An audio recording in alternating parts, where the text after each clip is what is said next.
What's your creepy paranormal driving at night story? I want to preface this by saying I am not making this up. I'm not a writer. I'm not embellishing, and I don't care if I get internet points for it. Not a long-haul trucker, but happened during a long drive at night. About 14 years ago, 4 friends and I decided to drive out to Weatherford, Texas, to look at some new Hondas at a dealership after they had closed because we were stupid high school kids and apparently didn't understand the concept of trespassing. The ringleader of our group of friends drove us in his '96 Honda Civic. We took 730 south toward 180. Around 20 minutes into the drive, with no lights, houses or other vehicles in sight, his CD player turned off mid-song. No one touched it, and he didn't have controls on his steering wheel. We all thought it was weird, but nothing paranormal. He turned it back on and we completed the drive. After looking at the cars, the dealership was basically off the highway. We left to head back to our hometown. We ended up taking the reverse route back, this time, north up 730. We started joking about the possibility of aliens and what if that was what caused the CD player to turn off. About 2 minutes later, and around the same spot as before, it happened again. This time it went from music to static. At the same time again, I am not making this up, a black human-shaped figure materialized out of one of the bushes by the highway and walked into the road in front of our car. I remember the light from our headlights illuminating the space around the figure, but not the figure itself, like it was absorbing the light. There was no shadow that I could see. This was not a guy in a body morph suit. It was like looking at a two-dimensional cartoon of the blackest color you can imagine. And it was reaching its arm out to us. We were going about 55 to 60 miles per hour, and we had to swerve to avoid it. I remember as we passed it that it had no distinguishing features. No face, no fingers, no clothing, no shape, like a nose protrusion or chin, other than a dark void. We all screamed at the top of our lungs. We almost completely went off the road. After our driver regained control, we sped off as fast as his car could go, carrying 5 people. We had to calm him down so we wouldn't wreck. We were all freaking out, asking each other what the other saw to verify that it wasn't a hallucination. We all saw it. We all had the same experience. When we got back to our town, we were all kind of just in shock and didn't know what to say or how to explain it to anyone or even if we should. Not a trucker, but I was with a group of friends traveling south on Ka-1 from San Jose. We had just finished a long job. So like any good team should, we celebrated. To say the least, all but the driver had a bit to drink. We left San Jose around 10 p.m. I was riding shotgun. About an hour into our drive, I had an odd hallucination. I saw a shadowy figure standing on the double yellow line. I attributed it to my inebriated state, but made a comment about what I had seen. It was getting late and the fog rolled in. As the expression goes, it was thick as pea soup. Everyone had fallen asleep besides our driver Jay and myself. It grew silent so my eyes shut. Now if you're not familiar with Ka-1, it's atop a cliffside, basically from Carmel by the sea to Morro Bay. When traveling south, there is nothing but a guardrail on your right to stop you from imminent death. Dangerous in normal conditions. This night, we had the added elements of dark and fog. There was a lot of trust in Jay. I'm startled awake by an arm across my chest. I imagine the worst. We're about to go sailing. But no. Jay says, there's someone standing in the middle of the street. I had just enough time to see their pale face as we passed by. I respond with nothing more than a gasp for air. When I looked at Jay, I could tell he was spooked. Probably from my reaction more than anything. He comments that he's getting tired. We mutually decided that we should get as far down the road as we could before stopping for the night. This actually happened last night, and it kind of freaked me the flurbo out. I'm not a trucker, but I was driving home from a long night of work, and I see a cop car turn and go behind me on the highway.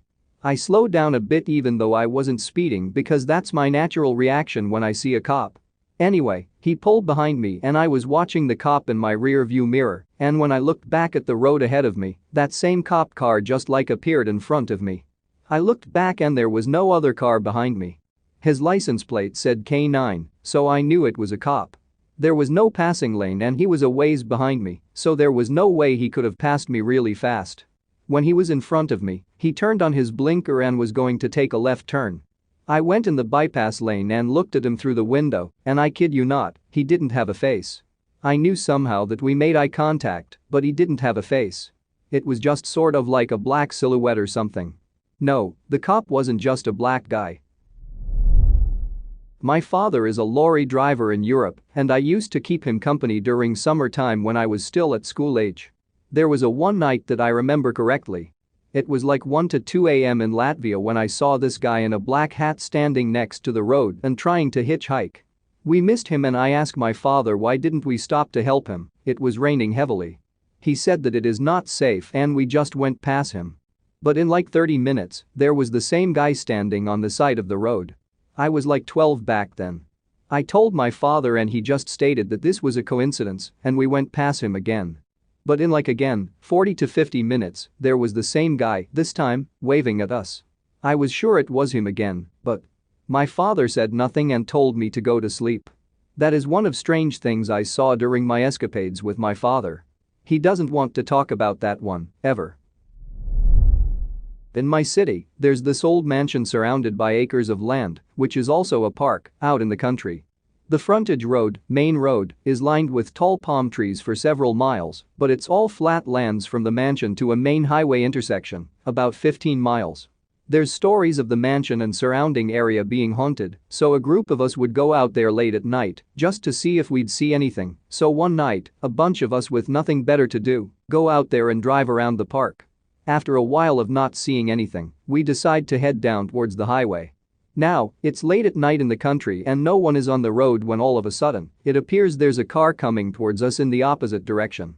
It's not the headlights that we see, but the glare of the headlights, like the top of the lights, as if it were to come up from hill, best way to describe it.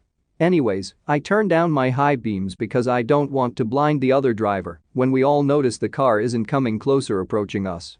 Since I'm driving, I'm thinking, weird, so I speed up, thinking the oncoming car will be visible. Again, this is a flat road, there's no hills, so I'm getting a little nervous that this car's headlights has not come into view. The other thing, no matter how fast or slow I was driving, that light kept the same distance, never getting any closer or farther. I'm getting a little freaked out and I'm still driving fast, like 60 to 70 miles per hour, and we are still just seeing the top of what should have been headlights.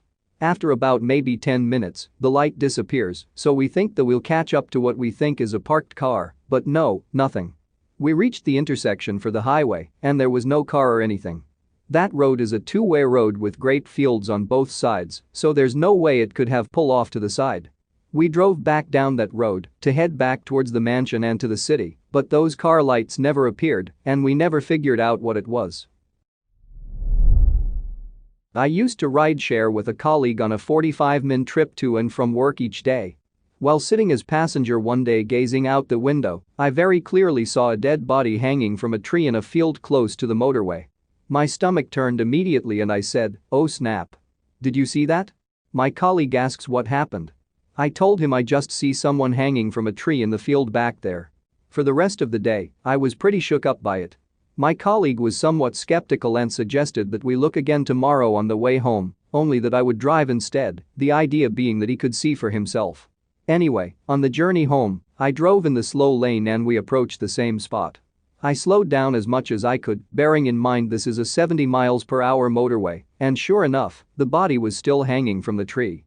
My body shot cold again. Not close enough to see features, but enough to make out from the clothes that it was most likely a man.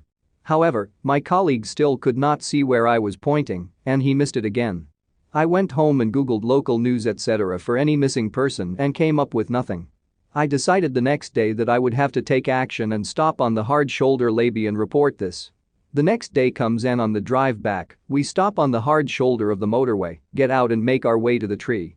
I remember my mouth being dry and my heart racing as we approached. We came to the clearing from which you could see the tree. All that was hanging from the tree was a snapped rope. To this day, my colleague reckons it must have been a scarecrow that a farmer was using in his field. But my gut feeling tells me otherwise. I tried Googling and checking local news for weeks after but found nothing.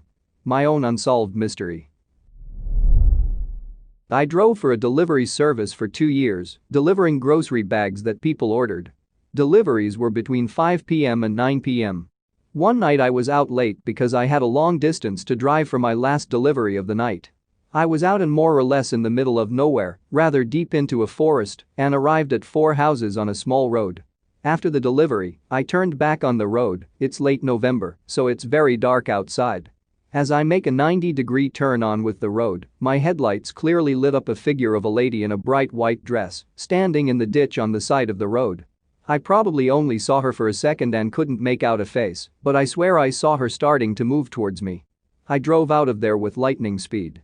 Between the cabin and the storage space in the back, there is a door for passage. It's completely empty back there and dark.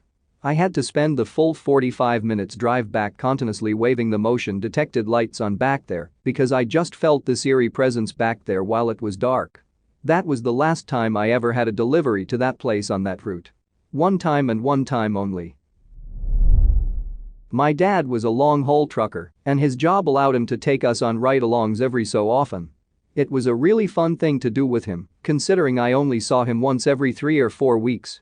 We were somewhere in New England when we stopped at a gas station for my dad to take a shower and get some food, and I was like 10 at the time, so I was bored immediately. He left the truck running for me so all the electronics would work, but I wasn't interested in the PS2. No, I wanted to play with the CB radio. I reached up and grabbed the mic and started speaking into it.